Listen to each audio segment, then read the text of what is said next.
नमस्कार, आपका स्वागत है 12 मई 2018 के करंट अफेयर्स में। इसे द हिंदू सहित अदर न्यूज़पेपर के एनालिसिस से तैयार किया गया है। तो क्वेश्चन होगा, नेपाल भारत मैत्री बस सेवा किन शहरों के बीच शुरू हुई है? आंसर है नेपाल के जनकपुर और इंडिया के अयोध्या। दोनों शहरों के बीच की दूरी 520 किलोमीटर है। जनकपुर अयोध्या बस सेवा के बहाने भारत अपने पुराने देश यानी नेपाल से मित्रता का नया अध्याय जोड़ने जा रहा है। प्रधानमंत्री नरेंद्र मोदी ने 11 मई को इस बस सेवा का उद्घाटन करते हुए कहा था कि जनकपुर और अयोध्या जोड़े जा रहे हैं। यह बस सेवा नेपाल और भारत के तीर्थ पर्यटन को बढ़ावा देने से संबंधित रामायण सर्किट का भी हिस्सा है। अगला क्वेश्चन होगा, मार्च का औद्योगिक उत्पादन भारत का कितना रहा? आंसर है 4.4%। देखिए, यहाँ देश के औद्योगिक उत्पादन दर यानी इंडस्ट्रियल आउटपुट रेट में तीखी गिरावट दर्ज की गई है। मार्च में औद्योगिक उत्पादन 4.4% रहा, जबकि फरवरी महीने में यानी इससे एक महीने पहले ही ये 7.1% था। ये पिछले 5 महीने का न्यूनतम औद्योगिक उत्पादन दर है। मार्च महीने में आउटपुट ग्रोथ की उम्मीद 5.9% थी, लेकिन ये काफ़ी कम हो गया है। आगे है, सुप्रीम कोर्ट कोलिजियम ने 11 मई को उत्तराखंड हाई कोर्ट के चीफ जस्टिस के.एम. जोसेफ को सुप्रीम कोर्ट के जज के रूप में प्रमोशन देने की सिफारिश फिर से करने का फैसला लिया है। जनवरी में भी कोलिजियम ने उनका नाम भेजा था सरकार को, लेकिन सरकार ने इसे पुनर्विचार के लिए वापस भेज दिया था सुप्रीम कोर्ट के पास। अब कोलिजियम के दोबारा हुए फैसले से सरकार और न्यायपालिका के बीच टकराव तय नजर आ रहा है। जाहिर है अब सरकार के पास उसे वापस करने का रास्ता नहीं होगा, लेकिन सरकार कब इसे हरी झंडी देगी इसके लिए कोई समय सीमा नहीं होती है। आगे है, ईरान के साथ परमाणु करार को बचाने के लिए रूस और जर्मनी आगे आए हैं। अमेरिका के करार तोड़ने के बाद रूसी राष्ट्रपति व्लादिमीर पुतिन और जर्मन चांसलर एंजेला मर्केल ने शुक्रवार को यानी कल ही 11 मई को टेलीफोन पर बात की और परमाणु करार को बचाने के लिए अपनी प्रतिबद्धता को दोहराया है।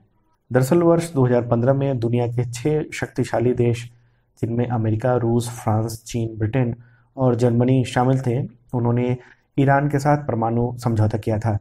इस समझौते के समय बराक ओबामा अमेरिका के प्रेसिडेंट थे, लेकिन पिछले 8 मई को अभी जो प्रेसिडेंट हैं उन्होंने दोषपूर्ण समझौता बताते हुए अमेरिका के इससे हटने का ऐलान कर दिया था। आगे है करंट अफेयर्स। पाकिस्तान ने अपने देश में अमेरिकी राजनीतिकों की आवाजाही पर प्रतिबंध लगा दिया है। उसने ये फैसला अमेरिकी कार्रवाई के जवाब में लिया है। पाकिस्तान के इस कदम से दोनों देशों के बीच रिश्ते और तनावपूर्ण हो सकते हैं, ऐसी आशंका है। तो सवाल उठता है कि क्या था मामला ये? दरअसल अमेरिका ने पाकिस्तान राजनयिकों के मूवमेंट को सीमित कर दिया है। अमेरिका में वे जिस शहर में पोस्टेड हैं उसके 40 किलोमीटर के दायरे में ही मूव कर सकते हैं। तो इसके जवाब में पाकिस्तान ने अपने एयरपोर्टों पर अमेरिकी राजनयिकों के फास्ट ट्रैक लगेज क्लियरेंस और एक से अधिक पासपोर्ट रखने की सुविधा समाप्त कर दी है और वीज़ा तारीख पर भी सख्त अमल करने का फैसला लिया है। अब पाकिस्तान में अमेरिकी डिप्लोमेट अपनी कार पर टिंडेड ग्लास भी नहीं लगा सकेंगे। पाकिस्तान में कॉन्सुलेट के गैर राजनयिक कर्मचारियों की कार को अब डिप्लोमेटिक नंबर नहीं मिलेगा, लोकल नंबर लेना होगा और सुरक्षा भी वापस ले ली जाएगी। सभी अमेरिकी डिप्लोमेट को अपने मोबाइल सिम के इस्तेमाल के लिए बायोमेट्रिक्स कराना होगा।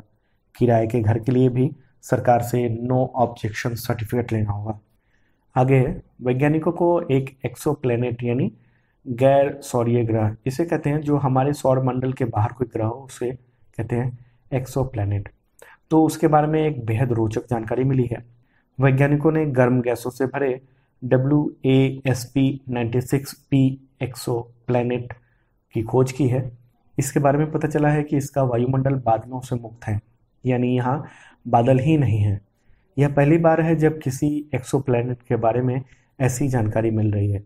वैज्ञानिकों का मानना है कि इस ग्रह से अपने सौर मंडल के बाहर के ग्रहों के बारे में जानकारी मिल सकेगी। तो ये रिसर्च कैसे हुई, कैसे पता चला उसके बारे में?